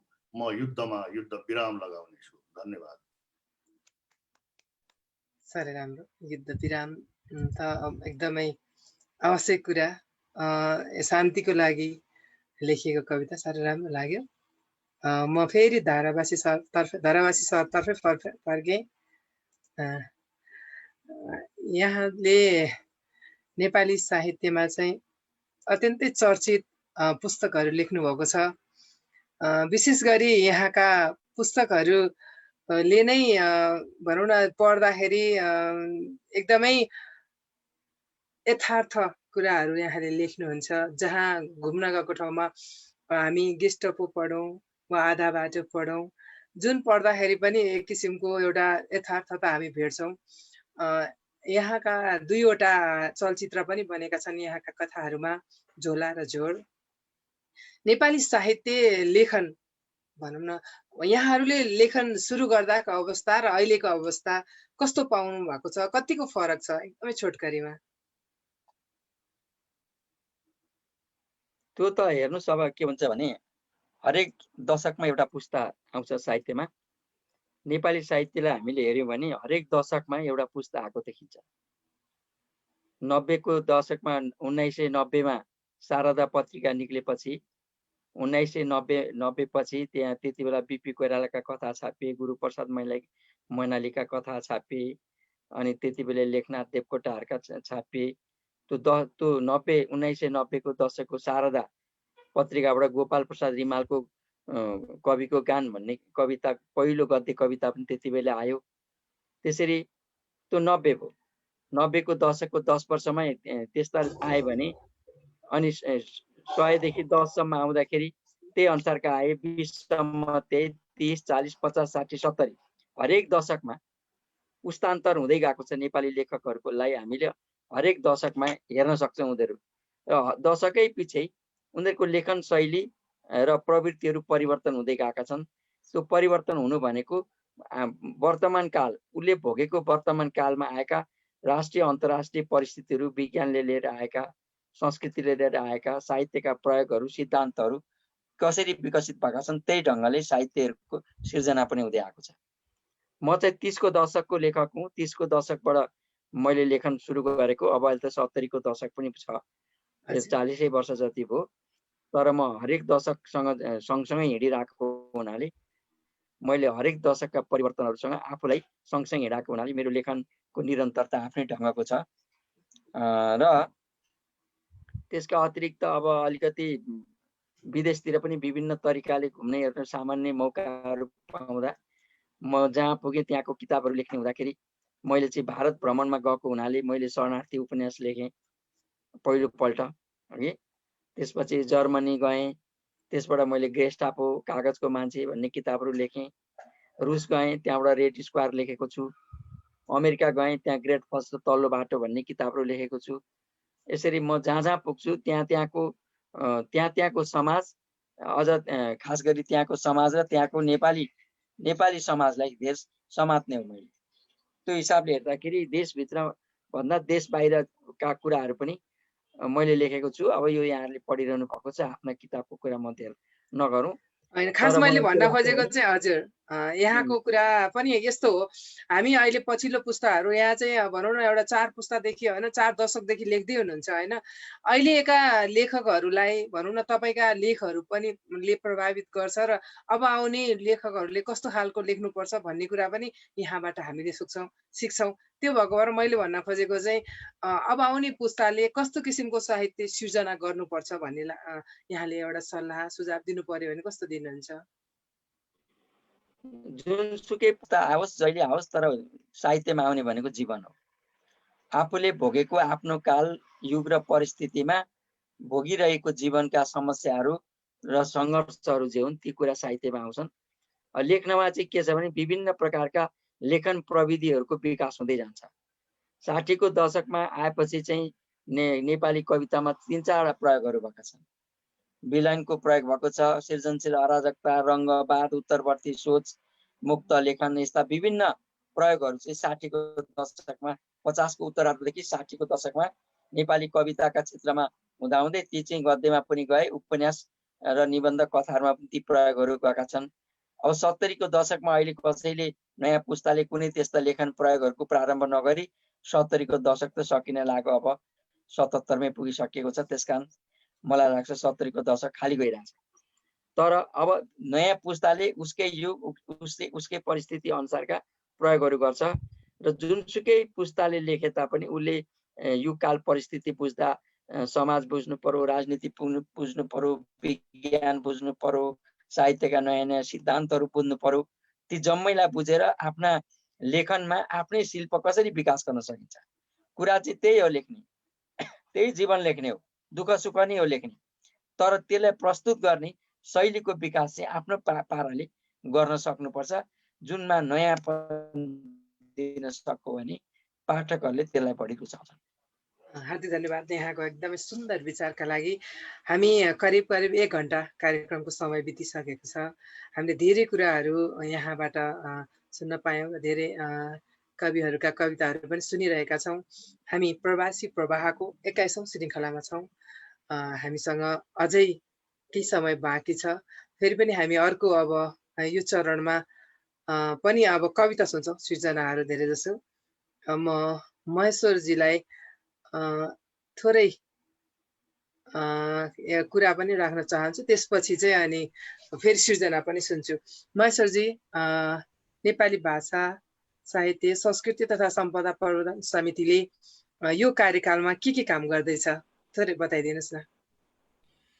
धन्यवाद भगवतीजी। यहाँ आफै यसको सदस्य सचिव पनि हुनुहुन्छ।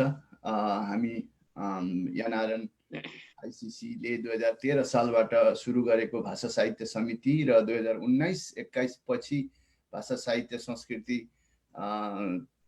तथा संरक्षण प्रवर्धन समिति भनेर सम्पदा प्रवर्धन समिति, हजुर लामो छ नाम, नाम राखेको छ। यो 2 कार्यकाल मैले काम गर्न पाएँ। अघिल्लो कार्यकालमा सबभन्दा मजाको कुरा के भयो भने बोस्टनमा आफ्नै कोअर्डिनेसनमा एउटा पहिलो महाधिवेशन गर्न पाइयो।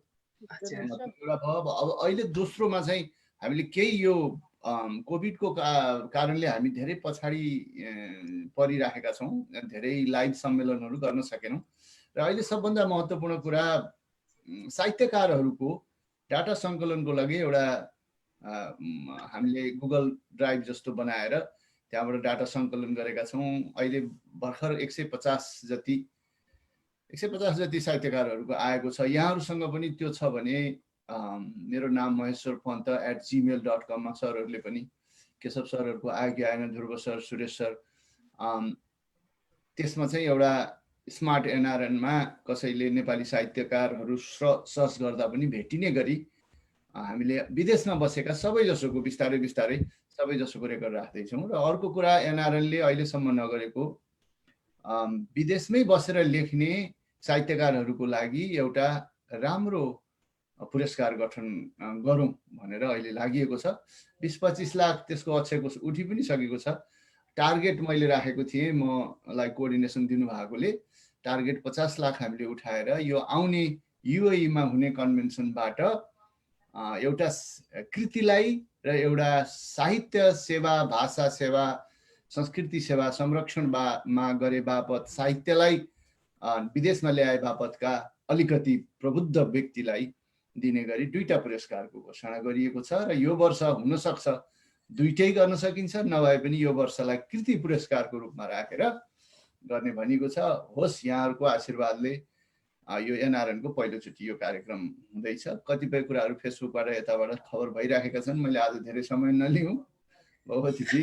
एकदम होइन, एकदमै धन्यवाद। यस्तो हो, हामीले हाम्रो कुराहरू पनि केही कुराहरू जानकारी पनि दिइरहनु पर्छ भन्ने हिसाबले यहाँ एउटा अमेरिकाको संयोजक पनि हुनुहुन्छ भन्ने हिसाबले पनि मैले कुराहरू राखेको हुँ। पक्कै पनि हाम्रा हेरिरहनु भएका दर्शकहरूलाई र सुनिरहनु भएका हाम्रा साहित्य प्रेमीहरूलाई पनि आफ्ना केही कुराहरू छ भने त्यसमा पठाउन सक्नुहुन्छ।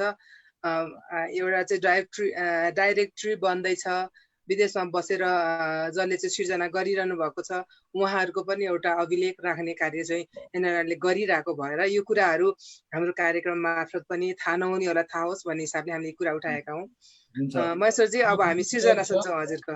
हजुर, अनि हाम्रो संयोजक हिक्मत थापाजीले र अरू सम्पूर्ण हाम्रा कोअर्डिनेटर उपकोअर्डिनेटरहरूले गरिरहनु भएको छ। भगवतीजी यहाँ आफैले गरिरहनु भएको छ। हामी यसपछि पनि फेरि अर्को मिटिङमा पनि जाँदैछौँ। आजै एउटा बाल कविताको प्रोग्राम लिएर आउँदैछौँ हामी। Thank you Bhagwatiji. यहाँ साहित्यकारहरू जो विदेशमा हुनुहुन्छ सुनिरहनु भएको छ भने धेरै पनि परेन, मेरै फेसबुकमा महेश्वर पन्त नाम छ, त्यसैलाई जोडेर @gmail.com गरेर पठाइदिनु भयो भने एउटा सानो फोटो सहित पनि हुन्छ। गुगल ड्राइभ पनि मैले क्रिएट गरेको थिएँ। हाम्रो हरि पौडेल दाई हुनुहुन्छ, युरोपबाट यसको संयोजन गरिरहनु भएको छ। ल म अहिले एउटा गीत हजुर सुनाउनु भयो आज सुरेश सरले, फेरि गीतको सम्झना आयो। धेरै सुरुमा मैले गीत लेख्थेँ सानैदेखि, 6 क्लास 7 क्लासदेखि गीत साह्रै लेखेँ। राम्रो राम्रो गीतहरू यहाँको अझै पनि आइरहेछन्, युट्युबमा पनि आइरहन्छन्, बजिरहेछन्। सुनाउ न, यहाँले गाएर पनि सुनाउँदा हुन्छ। गीतहरू पनि छन्, मैले 1-2टा गाएको पनि छु, रेकर्डेड पनि छन्, 2टा जति, त्यति गाउन ल सकिन्न। हामी यहाँको सस्वर सुनौँ न त आज एउटा गीत। स्वरमा अहिले त तयार छैन स्वरलाई, म गीत सुनाउँछु। हस् हस्, अगाडि बढ्नुहोस्। मेरो अहिले एउटा धेरै वर्ष यसो हेरेँ, 1-2 वर्ष गीतै लेखिन्छ, गीतलाई किन गजल यता कविता मात्रै गरिएछ भनेर मैले गीत लेखेको हुँ। यो गीत म सुनाउँछु। यसको कम्पोज गर्दैछु मैले, पुरा भएको छैन। अहिले नयाँ एकजना भाइलाई गाउन दिउँ भन्ने पनि सोचिराखेको छु। साउन भदौ, साउन भदौ, साउन भन्छ नेपालमा हामीले। साउन भदौ भन कसको आँसु रुन्छौ तिमी, साउन भदौ भन कसको आँसु रुन्छौ तिमी, चोट लिन्छौ अनि छिया छिया हुन्छौ तिमी, साउन भदौ भन कसको आँसु रुन्छौ तिमी। कहिले मेरा आँसु पनि मिसाएर रुनु, कहिले मेरा आँसु पनि मिसाएर रुनु, कालो बादल पखाले झैं सबै दुःख धुनु, सबै भन्छन् यहाँ सबको दुःख सुन्छौ तिमी, सबै भन्छन् यहाँ सबको दुःख सुन्छौ तिमी, साउन भदौ भन कसको आँसु रुन्छौ तिमी। मुटु माथि हान्दा उसले पारेका यी चोट, मुठु माथि हान्दा उसले पारेका यी चोट, छाम्छु एक्लै बसी यहाँ कसलाई दिनु खोट, छाम्छु एक्लै बसी यहाँ कसलाई दिनु खोट, भन्छन् सधैँ भन्छन् सधैँ दुखी मान्छे मात्र चुन्छौ तिमी, भन्छन् सधैँ दुखी मान्छे मात्र चुन्छौ तिमी, साउन भदौ भन कसको आँसु रुन्छौ तिमी। कसरी त्यो कालो बादल फटाएर आयौ, कसरी त्यो कालो बादल फटाएर आयौ, दुःखका ती पहाड कता कटाएर आयौ, आलो घाउ माथि मलम बनी छुन्छौ तिमी, आलो घाउ माथि मलम बनी छुन्छौ तिमी, साउन भदौ भन कसको आँसु रुन्छौ तिमी, लिन्छौ चोट अनि छिया छिया हुन्छौ तिमी, साउन भदौ भन कसको आँसु रुन्छौ तिमी। धन्यवाद धन्यवाद। साह्रै राम्रो, भर्खरै साउन भदौ सिद्धिएको छ, सम्झना गराइदिनु भयो फेरि पनि, एकदमै राम्रो, धन्यवाद यहाँलाई। हामी कार्यक्रमको अब अन्ततिर पनि आइपुग्न लागेका छौँ। भ्याएँ भने फेरि एक राउन्ड अरू सुन्छौँ भन्ने हेर्दैछु मैले गाडी पनि। म अब अस्ट्रेलियातर्फ लाग्छु। हाम्रो केशव शर्माजीको सिर्जना सुन्छौँ। के सुनाउनुहुन्छ? गजल सुनेको छैन हजुरको, गजल सुनाउ न। म तपाईँलाई गजल नै सुनाउँछु अहिले होइन। एउटा गजल छ, पछिल्लो समय लेखेको एउटा गजल हो। तिम्रो हात मागे लाग्यो सिङ्गो संसार मागेको छु, तिम्रो हात मागे लाग्यो सिङ्गो संसार मागेको छु, सधैँ तिमीले जित्ने मैले हार्ने करार मागेको छु, सधैँ तिमीले जित्ने मैले हार्ने करार मागेको छु। दिन सधैँ हुन्नन् एकै अप्ठ्यारोमा साथ छुट्ला, दिन सधैँ हुन्नन् एउटै अप्ठ्यारोमा साथ छुट्ला, बाढी भेलमा छेउ लाग्न थोरै किनार मागेको छु, बाढी भेलमा छेउ लाग्न थोरै किनार मागेको छु, तिमीले जित्ने मैले हार्ने यस्तो करार मागेको छु। प्रसाधनका संसाधनको कमी होला केही छैन, प्रसाधनका संसाधनको कमी होला केही छैन, मात्र मुस्कानको अनुपम श्रृङ्गार मागेको छु, मात्र मुस्कानको अनुपम श्रृङ्गार मागेको छु, सधैँ तिमीले जित्ने मैले हार्ने करार मागेको छु। तिमीले देख्यौ छल यसमा मलाई लाग्छ त्याग गरे, तिमीले देख्यौ छल यसमा मलाई लाग्छ त्याग गरे, बस तिमी शिरमा भनी मैले पुछार मागेको छु, बस तिमी शिरमा भनी मैले पुछार मागेको छु, सधैँ तिमीले जित्ने मैले हार्ने करार मागेको छु। रहरले हुने भए तिम्रै जस्तो भाग्य माग्थे, रहरले हुने भए तिम्रै जस्तो भाग्य माग्थे, हात खोपी श्रम रोप्न साउदी कतार मागेको छु, हात खोपी श्रम रोप्न साउदी कतार मागेको छु। सम्झै तिमीले जित्ने मैले हार्ने करार मागेको छु। नागरिक हुँ ज्यान धनको सुरक्षा होस् चाहेको हुँ, नागरिक हुँ ज्यान धनको सुरक्षा होस् चाहेको हुँ। तिमीले ठान्यौ मैले खाली पानी बेसार मागेको छु, तिमीले ठान्यौ मैले खाली पानी बेसार मागेको छु। सधैँ तिमीले जित्ने मैले हार्ने करार मागेको छु। तिम्रा बनुन् धनी चढुन् गाडी मोटर केही छैन। म अन्तिम शेरमा छु। तिम्रा बनुन् धनी चढुन् गाडी मोटर केही छैन, तिम्रा बनुन् धनी चढुन् गाडी मोटर केही छैन। बुझोस् मेरो पीडा दुःख यस्तो सरकार मागेको छु, बुझोस् मेरो पीडा दुःख यस्तो सरकार मागेको छु। तिम्रो हात मागे मैले लाग्यो सँग संसार मागेको छु, सधैँ तिमीले जित्ने मैले हार्ने करार मागेको छु। धन्यवाद। एकदमै राम्रो गजल सुनाउनु भयो, साह्रै राम्रो। यहाँ चाहिँ पक्कै पनि गजल मुसारायमा पनि एकदमै लागिरहनु भएको छ। पेसाले इन्जिनियर हुनुहुन्छ तर पनि नेपाली भाषा साहित्य संस्कृतिमा चाहिँ प्रवासमा बसेर अत्यन्तै सेवा गरिरहनु भएको छ। यहाँको सुन्दर गजलको लागि हार्दिक आभार व्यक्त गर्न चाहे। अब नेदरल्यान्ड्सबाट हाम्रो ध्रुव सर को सिर्जना सुन्छौँ। सर हामीलाई के सुनाउनुहुन्छ? अब म कवितै सुनाउँछु। गीत सुनाउने हो कि गीत पनि गाउनुहुन्छ हजुर त बेला बेलामा? त्यो अब गीत गाउने भनेको यसो कहिलेकाहीँ रमाइलो गर्ने हो। मेरो म गीत लेख्दिनँ, लेखेको छैन अहिलेसम्म। हजुर। गाउने म प्रोफेसनल सिङ्गर पनि होइन, फेसबुकमा रमाइलो मात्रै हो। मैले लेख्ने गरेको भनेको कविता, मुक्तक, कथाहरू हुन्। अब कथा त लामो हुन्छ, के सुनाउनु। हजुर। म एउटा कवितै सुनाउँछु। कविताको शीर्षक छ समुद्रसँग। सधैँ सधैँ सुन्छु उही समुद्री पन्छीहरूको कलरब तिम्रो किनारमा बस्दा। थियौ तिमी भने उता मेरो देशमा, सुनिन्थ्यो होला नि पर पर नेपथ्यमा वसन्तमा कोइलीले गीत गाएको, काफल पाक्यो चरी बोलेको अनि न्याउली रोएको। देख्छु तिम्रो किनारबाट साँझ पर्नु अघि पर क्षितिजमा सूर्यले तिम्रो छातीमा डुबुल्की लगाएको। थियौ तिमी भने उता मेरो देशमा, देखिने थियो नि तिम्रो किनारबाटै माथि माथि हिमालका टाकुरामा घामले सिन्दुर छरेको। देख्छु त्यो लाइट हाउसको टुप्पोमा साँझ परेपछि झिलिक मिलिक रातो हरियो बत्ती बलेको। थियौ तिमी भने उता मेरो देशमा, देखिने थियो नि तिम्रो किनारबाटै त्यो जुनकिरीले बत्ती बालेको। कान चिर्दै आउँछन् तिम्रो किनाराका ती रेस्टुराँ बार आदिबाट डिस्को अर्केस्ट्राका सङ्गीतहरू। थियौ तिमी भने उता मेरो देशमा, सुन्न पाइन्थ्यो नि तिम्रो किनारबाटै कहिले झ्याउकिरीको सङ्गीत अनि कहिले स्यालहरूको गीत। तिम्रो गहिराईमा हजारौं सङ्ख्यामा मार्दा रहेछन् फिसिङ बोटबाट माछाहरू। सुनेको थिएँ उता मेरो देशमा दुवाली छेकेर माछा मारेको, माझी दाइले खोलामा जाल हानेको।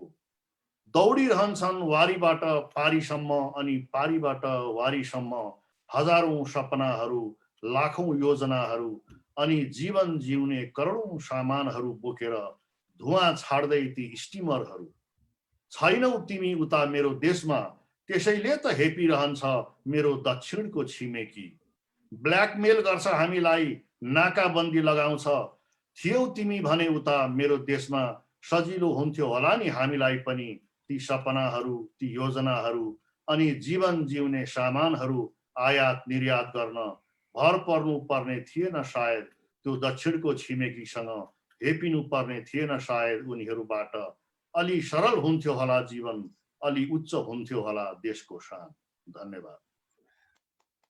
साह्रै राम्रो। अब हामी कार्यक्रमको अन्तिम चरणमा छौँ। अब अन्तिममा हामी फेरि एउटा सिर्जना एकदम छोटो छोटो सबैजनाको सुन्छौँ र हाम्रो आदरणीय धारावासी ज्यूको पनि केही कुराहरू सुन्छौँ र कार्यक्रमलाई अन्त गर्छौँ। धारावासी सरले पनि केही सुनाउने हो कि? होइन भन्नुभयो। ठिक छ है। अब हजुरले नसुनाए पनि हजुरले चाहिँ लीला लेखन लेख्नु भएको छ। लीला लेखनको बारेमा एकदमै कति धेरै भनौँ न अनभिज्ञ पनि हुनुहुन्छ। लीला लेखनको बारेमा थोरै केही बताइदिनुहोस् न। अब यो लीला लेखन त अब एउटा एकदम ठुलो दर्शनको कुरा हो। यो यसका हजुर। दुईटा पाटो छन्। एउटा लेखन भनेपछि लेख्ने, साहित्य लेख्ने हो, र लीलाबोध भन्ने पनि यसको अर्को पाटो छ, त्यो चाहिँ दर्शनतिर जान्छ। त्यसैले यो जीवनको बारेमा, जीवनलाई अति नजिकबाट बुझ्नलाई एकदम सहायकर चिज हो यो। र यसले चाहिँ विभिन्न सामाजिक, राजनीतिक, आध्यात्मिक, विज्ञान सबैतिरबाट यसले चाहिँ स्रोतहरू लिएको छ र यसले एक प्रकारको चाहिँ जीवनलाई चाहिँ सबभन्दा नजिकबाट आफ्नो जीवनलाई आफैले कसरी बुझ्ने, यथार्थ र कल्पनालाई कसरी मिसाएर बुझ्न सकिन्छ, हामीले बाँचिरहेको वर्तमान यथार्थ हो कि कल्पना हो कि अब त्यो कसरी हो भन्ने कुरालाई चाहिँ छुट्याएर बोध गर्नलाई सिकाउँछ यसले, लीलाबोधले। लेखनमा चाहिँ के छ भने हामीले कुनै पनि चिज जे बुझिराखेका छौँ, जे सोचिराखेका छौँ, त्यो हामीले बुझेको चाहिँ यही हो सत्य भन्ने हामीलाई लाग्छ। तर सत्य चाहिँ व्यक्तिको आफ्नो के अरे अवस्था अनुसार चाहिँ सत्यको परिभाषा लागेको हुन्छ। त सत्यहरू व्यक्तिगत हुन्छन् र एउटालाई सत्य लागेको चिज अर्कोलाई लाग्दैन, एउटाले पत्याएको चिज अर्कोले पत्याउँदैन र समाज त्यसरी नै चलेको हुन्छ। हाम्रो लेखनमा पनि यो बोध, यो चेत र समाज चलिरहेको तरिका जुन हो त्यसलाई हामी कसरी लेख्न सक्छौँ त कवितामा, कथामा, उपन्यासमा भन्ने एउटा लेखन शैलीको विकास भएको छ। त्यो कुरालाई हामीले यति सानो समयमा त्यो बुझाउन सकिँदैन। सामान्य परिचय मात्रै हो। त्यो चाहिँ के भने जीवन चाहिँ व्यक्तिगत हुन्छ। प्रत्येक व्यक्ति आफ्नो जीवनको नायक हो र हरेक व्यक्तिलाई उसको नायकीय अवस्थाबाट हामीले बुझ्नुपर्छ। त्यसरी बुझ्यो भने चाहिँ सही कुरा लेख्न सक्छौँ भन्ने लीलाले चाहिँ ठान्दछ। हार्दिक धन्यवाद। यति छोटो समयमा पनि धेरै कुराहरू सिकाइदिनु भयो। किनभने लीला लेखन भन्दाखेरि त्यो एउटा दर्शन हो कि के हो भन्ने कुरा धेरैजना अनभिज्ञ पनि हुनुहुन्थ्यो। मैले पनि यहाँको लाइभबाट नै धेरै कुराहरू पनि सिकेको थिएँ। यहाँले लीला लेखनको बारेमा धेरै श्रृङ्खलाहरू चाहिँ बताउँदै आउनुभएको थियो। त्यो यहाँको सुन्दर विचारको लागि हार्दिक धन्यवाद। हामी कार्यक्रमको अन्तमा छौँ। अब अन्तमा एउटा छोटो सबैजनाको छोटो सिर्जना सुनेर कार्यक्रमलाई अन्त गर्छौँ। महेश्वरजी अब एउटा मुक्तक सुनाइदिनुहोस् न अन्तमा। अहिले छोटो गजलै सुनाउँछु। हजुर, हस्, अगाडि बढ्नुहोस्। यो गजल यस्ता छन् शेरहरू। कोही आउँछ, यो साह्रै दुखी मात्रै सुनाइयो आज, अलिकति रोमान्टिक पनि सुनाउ। म अलि समय भयो गाएर सुनाउन सक्छु यो, तर ल गाउनुहोस्। अब ठिक छ, गाउनुहोस् न। अब हामीसँग छ 10 मिनट। कोही आउँछ र चुलबुल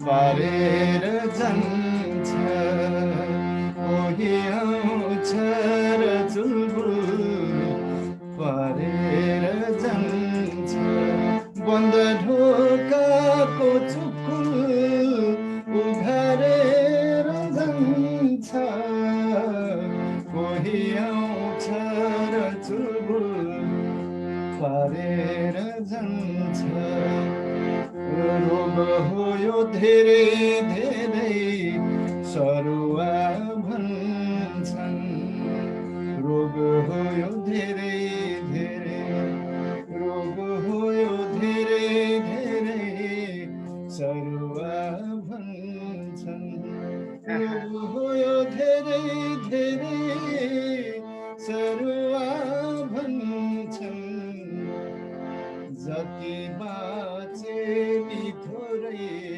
सारेर जान्छ, जति बाँचे नि थोरै सारेर जान्छ, बन्द ढोकाको चुकुल उघारेर जान्छ कोही आउँछ र चुबुल पारेर जान्छ युद्ध हो यो युद्ध रहेछ यो आँखाले खेल्ने युद्ध रहेछ यो आँखाले खेल्ने जिते भन्छु तर पछारेर जान्छ जिते भन्छु तर पछारेर जान्छ आउँछ पारेर जान्छ कोही आउँछ र चुलबुल पारेर जान्छ। Thank you. छोटो भने साह्रै मिठो। यस्तो गाउन जाने मान्छेको यस्तो कला पनि यहाँ बल्ल देख्न पाइयो है लाइभमा, एकदमै राम्रो लाग्यो। हार्दिक आभार मसी। अब ध्रुव सरको एउटा कविता सुनौँ त छोटो। हजुरको म्युट छ। हरि सर आउनु भएको छ। हरिजी नमस्कार नेदरल्यान्ड्सबाट। के हो, यहाँलाई पनि स्वागत छ है। संजोगले मैले आजै मात्र लेखेको कविता हजुर तिमीलाई लाग्दो हो। हजुर तिमीलाई लाग्दो हो तिम्रो चुल्ठोमा मैले सजाइदिएको त्यो गुराँसको फुल फगत तिम्रो हो अनि तिम्रै लागि हो। तर सायद पत्तै छैन तिमीलाई यही फुल थुप्रै थुप्रै सुकुमारीहरूको चुल्ठोमा फुलिसकेको छ। तिमीलाई लाग्दो हो मलाई तिमीले दिएको त्यो मुस्कान फगत तिम्रो हो अनि फगत मेरो लागि हो। तर तिमीलाई के थाहा यो मुस्कान ठीक यस्तै मुस्कान अरूले नै अरूलाई धेरै पटक दिइसकेका छन्। तिमीलाई लाग्दो हो तिमीले गाएको यो गीत बिल्कुल नयाँ हो, तिम्रो आफ्नै रचना हो अनि तिम्रो आफ्नै स्वर र भाका हो।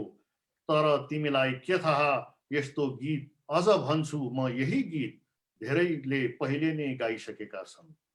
तिमीलाई यो त पक्कै लाग्दो हो तिमीले मलाई दिएको माया त्यो स्पर्श अनि त्यो चुम्बन अरूको भन्दा नितान्त फरक छ भनेर।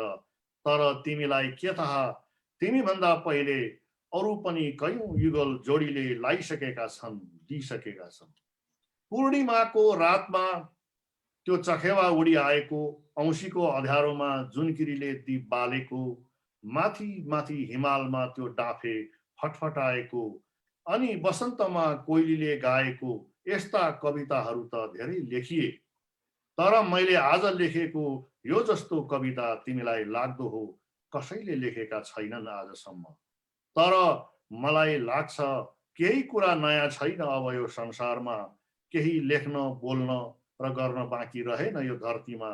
कसै न कसैले यस्तो कविता पहिले नै लेखिसकेको हुनुपर्छ। धन्यवाद। साह्रै नै राम्रो अन्तिम कविता, सुन्दर यहाँको प्रेमिल कविता थियो। हार्दिक धन्यवाद। अब हामी अन्तिम कवि केशव शर्माज्यूलाई सुन्छौँ। हामीलाई अन्तिममा के सुनाउनुहुन्छ केशव सर? म एउटा गीत यहाँलाई सुनाउँछु। यो गीत रेकर्ड पनि भइसकेको छ र धेरैजनाले मलाई व्यक्तिगत रूपमा सोध्ने एउटा प्रश्न, यदि पछि आएर साहित्यमा किन लाग्नु भएको छ भनेर सोध्नुहुन्छ है। त्यस जवाफ मैले लेखेको एउटा गीत मार्फत धेरै कुरामा बोलिन। आँखामा फुली मनमा झुल्ने सपना हजार, आँखामा फुली मनमा झुल्ने सपना हजार, स्वच्छन्द यिनलाई देऊ है फुल्न चुडेर नमार, स्वच्छन्द यिनलाई देऊ है फुल्न चुडेर नमार। उडेर माथि झन्माथि धेरै गगन छुनु छ, उडेर माथि झन्माथि धेरै गगन छुनु छ। शीतलु याम लिएर आउने पवन हुनु छ, नभुली कतै संसारै डुल्ने सपना हजार, नभुली कतै संसारै डुल्ने सपना हजार। स्वतन्त्र यिनलाई देऊ है डुल्न बाँधेर नमार, स्वतन्त्र यिनलाई देऊ है डुल्न बाँधेर नमार। पोखु झैँ लाग्छ मनका भाव गीतमा कोरेर, पोखु झैँ लाग्छ मनका भाव गीतमा कोरेर। पिपल बनी उम्रु झैँ लाग्छ चट्टान फोडेर, सृजना सुन्दर बनेर खुल्ने सपना हजार, सृजना सुन्दर बनेर खुल्ने सपना हजार। निर्विघ्न यिनलाई देऊ है खुल्न छोपेर नमार, निर्विघ्न यिनलाई देऊ है खुल्न छोपेर नमार। धन्यवाद। साह्रै नै मिठो। अनि साहित्य सिर्जना भन्ने कुरा जतिखेर जति बेला पनि हुन सक्छ, उमेरको कुनै हकबन्दी हुँदैन, आफ्ना इच्छाहरू हुन्छन्। ढिलै भए पनि यहाँ आउनुभएको छ र साह्रै सुन्दर सिर्जनाहरू रच्नुहुन्छ। यहाँको यो सृजनशील यात्राहरू चाहिँ अघि बढिरहोस् भन्ने हामी कामना पनि गर्छौँ। अब हामी कार्यक्रमको अन्ततिर आएका छौँ। अन्तमा हाम्रो आजका नेपालबाट हुनुहुन्छ अतिथि साहित्यकार। आज हाम्रो यो कार्यक्रमभरि हाम्रा सर्जकहरूलाई सुनिदिनु भयो। उहाँहरूको सिर्जना यहाँलाई कस्तो लाग्यो र यो कार्यक्रममा प्रवासी प्रवाहलाई भोलिका दिनहरूमा अझै राम्रो बनाउनको लागि के गर्नुपर्छ भन्ने हामीलाई सल्लाह सुझाव दिएर आज हामी बिदा हुन्छौँ। धारावासी सर। हामीले झन्नै 1.5 घण्टा जति काव्यिक यात्रा गऱ्यौँ अहिले। र अब यसको यो लामो श्रृङ्खला चलिरहेको हुनाले यसका नियमित दर्शक र श्रोताहरू अहिले विभिन्न आफ्नो देशको समय अनुकूल सुनिरहनु हेरिरहनु भएको होला। अहिले हेर्न नसक्नेले भरे पनि हेर्न सक्नुहुन्छ। यसलाई यो रेकर्डेड हुने हुनाले देख्न नै हुन्छ। र यहाँ सुनाइएका जुन गीतहरू, गजल, कविता, मुक्तकहरू जति सुनाइए त्यो एकदमै राम्रा छन्। अनि तिनले अब आफ्नै जीवनका समस्याका पीडाहरू व्यक्त गरेका छन्। साहित्य भनेको एउटा दुःख, पीडा, समस्याहरूलाई अभिव्यक्त गर्ने माध्यम हो, जुनसुकै विधामा लेखिए तापनि। र विदेशमा बस्ने मानिसहरूसँग चाहिँ समय प्रशस्त हुँदैन, एकदम व्यस्तता हुन्छ। त्यहाँको त्यो कठिनाई, त्यो व्यस्तता र त्यो सङ्घर्ष को बीचबाट समय निकालेर यसरी कृतिहरू लेख्न सक्नु अनि तिनलाई चाहिँ व्यवस्थित गर्न सक्नु एकदम महत्त्वपूर्ण कुरा हो, ठुलो कुरा हो। जो विदेशमा पुगेर विदेशमा बसेका मानिसहरूसँग घुलमिल भएर आएको छ उसलाई त्यो कुरा धेरै थाहा हुन्छ। नेपालमा बसेर र विदेशमा बस्नेहरूको नजिकमा नपुगेको मानिसहरूलाई विदेशमा बस्ने मानिसहरूका पीडाहरू त्यति धेरै थाहा हुँदैन।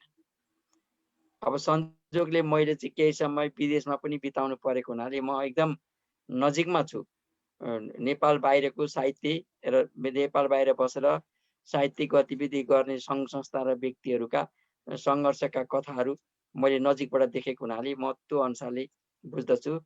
र आज यहाँ महेश्वरजीसँग त धेरैपल्ट हामी उठबस गरेका छौँ अमेरिकामा हुँदाखेरि। उहाँहरूले अनेस आशाको लागि र यो गैर आवासीय नेपाली के अरे संस्थाहरूको लागि उहाँहरूले व्यक्तिगत रूपमा गरिरहनु भएका कामहरू, संस्थागत रूपमा गरिरहनु भएका कामहरू, पुरस्कार स्थापना गर्न गरिरहेका योगदानहरू, यी सबै कुराहरूको बारेमा धेरै थाहा छ। त अस्ट्रेलियामा नपुगेको हुनाले अस्ट्रेलियाको गतिविधि पनि त्यहाँका साथीहरूबाट मैले बुझिरहेको छु। अनि शासकको म पनि आजीवन सदस्य भएको हुनाले म नपुगेका ठाउँका साथीहरूसँग मेरो प्रत्यक्ष सम्पर्क छ, यसै गरी सञ्जालका माध्यमबाट।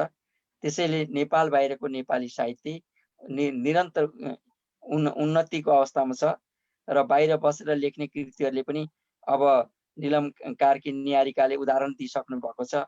उहाँले नेपालका सबभन्दा ठुल्ठुला 2टा कृतिमा 2टै पुरस्कार उहाँले एकैचोटि सँगसँगै हरेक वर्ष मदन पुरस्कार, पद्मश्री पुरस्कार जस्ता पुरस्कारहरू प्राप्त गरिसक्नु भएको छ। त्यसैले नेपाल बाहिरको नेपाली साहित्य कमजोर छ भनेर भन्न सकिँदैन। नेपालभित्रै लेखिने साहित्य पनि सबै उत्तिकै एउटै दामलका त हुँदैन। त्यसो हुनाले देश बाहिर बस्ने लेखकहरूले स्तरीय साहित्य लेख्दैनन् भन्ने कुरालाई चाहिँ निलम कार्कीले भत्काइदिनु भएको छ र अरू साथीहरूले पनि भत्काइरहनु भएको छ। त्यसैले गर्दाखेरि नेपाली साहित्यको अन्तर्राष्ट्रियकरणमा नेपाली अहिले हामीले बोलिरहेकै मूल भाषाबाट पनि गइरहेको छ र अनुवादबाट पनि किताबहरू गइरहेका छन्। प्रज्ञा प्रतिष्ठानले पनि त्यो काम गर्दैछ, अनेस आशाले पनि गर्दैछ र गैर आवासीय नेपाली सङ्घले पनि गर्दैछ। यसो हुनाले हाम्रो भाषा साहित्यको भविष्य अत्यन्त उज्जवल छ, सुन्दर छ। यो कार्यक्रम तपाईँहरूको निरन्तर चलिरहोस्। यसले पनि संसारभरि छरिएर रहेका सबै नेपाली भाषी साहित्यकारहरूलाई एउटा मञ्चको काम गरिरहेको छ र यसले अझ प्रोत्साहन गर्नेछ भन्ने मलाई विश्वास लाग्छ। हार्दिक धन्यवाद यहाँलाई। यहाँ लगायत आज उपस्थित हुनुभएका सम्पूर्ण आदरणीय सर्जकहरूलाई हार्दिक आभार व्यक्त गर्न चाहन्छु। यहाँहरूको सुन्दर सुन्दर सृजना र यो समयका लागि हार्दिक आभार व्यक्त गर्दै उपस्थित हुनुभएका सम्पूर्ण अतिथिज्यूहरूको तर्फबाट र मेरो तर्फबाट सबैलाई नमस्कार भन्दै हामी बिदा हुन्छौँ। नमस्कार।